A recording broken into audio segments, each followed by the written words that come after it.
Bonjour à tous, et on se retrouve aujourd'hui pour une nouvelle vidéo d'algèbre pour le groupe CD. Voilà. Donc qui est le suivant, donc on prend Q un rationnel strictement positif, et donc on prend deux fourmis, elles partent d'un même point du plan.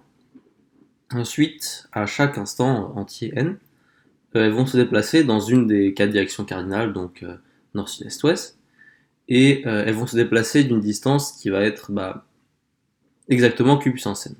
Et maintenant, on suppose que donc on a nos deux fourmis et qu'à un moment, elles vont se retrouver au même endroit.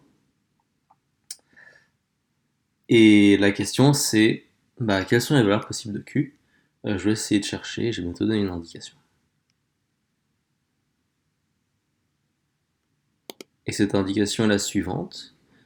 L'idée c'est d'exprimer Q comme la racine d'un polynôme et ça va bien nous aider, comme on va pouvoir le voir.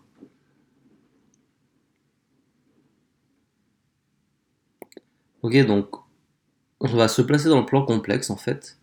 Et on va supposer que les deux fourmis partent de 0 quitte à translater, et puis que nos directions c'est juste 1 moins 1 i moins i.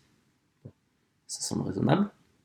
Euh, et donc à chaque fois, une fourmi, ce qu'elle fait pour se déplacer de q puissance i, c'est qu'elle rajoute à son affixe à laquelle elle était, euh, ou alors q puissance n, ou alors i fois q puissance n, ou alors moins q puissance n, ou alors moins i fois q puissance n. Donc c'est ce que j'ai écrit ici. On a donc en gros deux suites epsilon i et eta i à valeur dans justement plus ou moins 1 et plus ou moins i. Et le fait qu'au bout d'un temps, mettons grand N, ça soit égal, et ça veut juste dire que la somme des epsilon i q puissance i, c'est égal à la somme des eta i q puissance i. Donc ce qu'on peut bien sûr écrire comme la somme des eta i moins epsilon i fois q puissance i est égal à 0. Et donc on va appeler ce polynôme P quand évalué en Q. Donc on sait que Q est une racine de P. Mais là on ne peut pas encore vraiment appliquer ce qu'on aimerait bien appliquer, à savoir le théorème de la racine rationnelle. Parce que là, pour l'instant, on a un polynôme qui est à coefficient complexe.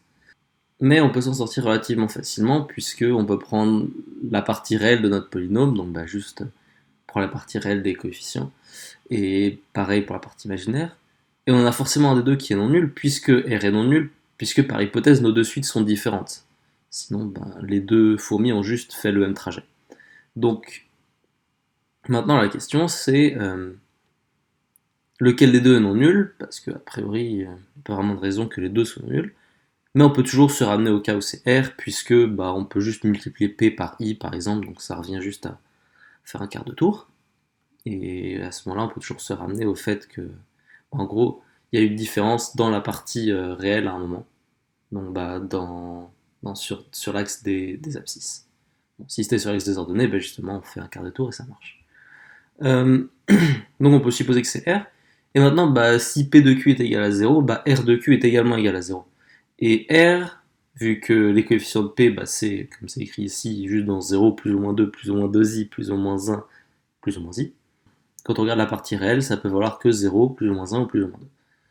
Et à ce moment-là, en utilisant le théorème de la racine rationnelle, on a instantanément que Q, c'est ou alors 1,5 ou alors 1 ou alors 2, puisque son numérateur divise 2 et son dénominateur divise 2, et 0 n'est pas une option parce que Q est non nul, et vu que Q est positif, et que ces valeurs-là.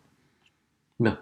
Donc ça fait trois valeurs possibles. Parmi ces trois valeurs possibles, clairement, Q égale 1, ça marche. Il suffit par exemple de faire d'abord à gauche et ensuite en haut, ou alors d'abord en haut et ensuite à gauche. Puis voilà. Donc maintenant il nous reste deux possibilités, il reste Q égale 2, Q égale 1,5, on va commencer par Q égale 2.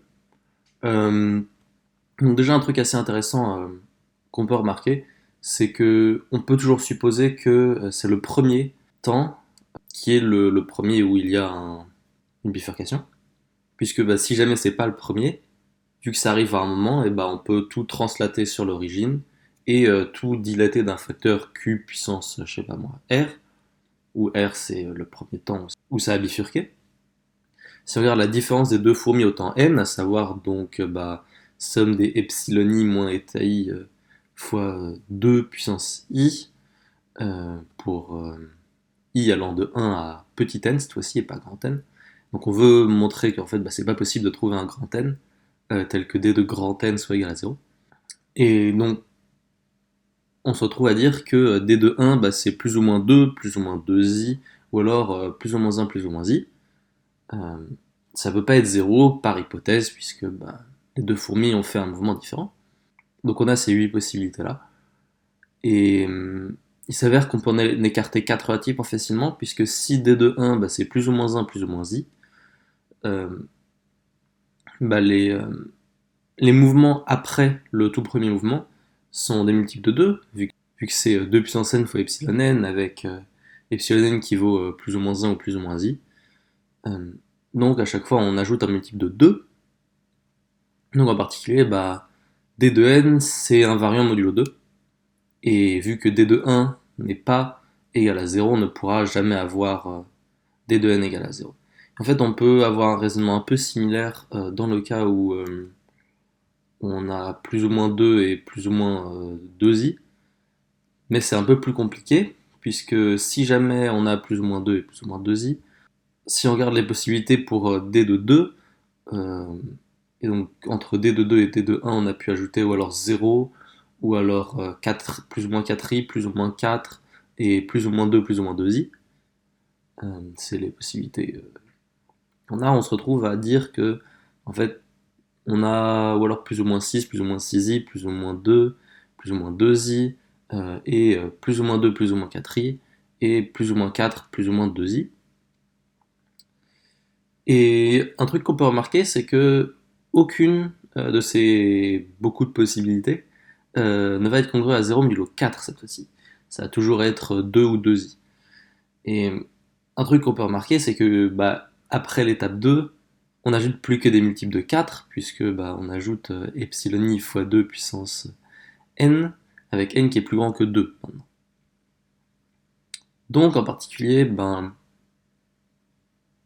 d de n est encore une fois invariant modulo 4 cette fois-ci, et ne va donc jamais être égal à 0, puisque on n'avait que plus ou moins 2 ou plus ou moins 2i comme possibilité.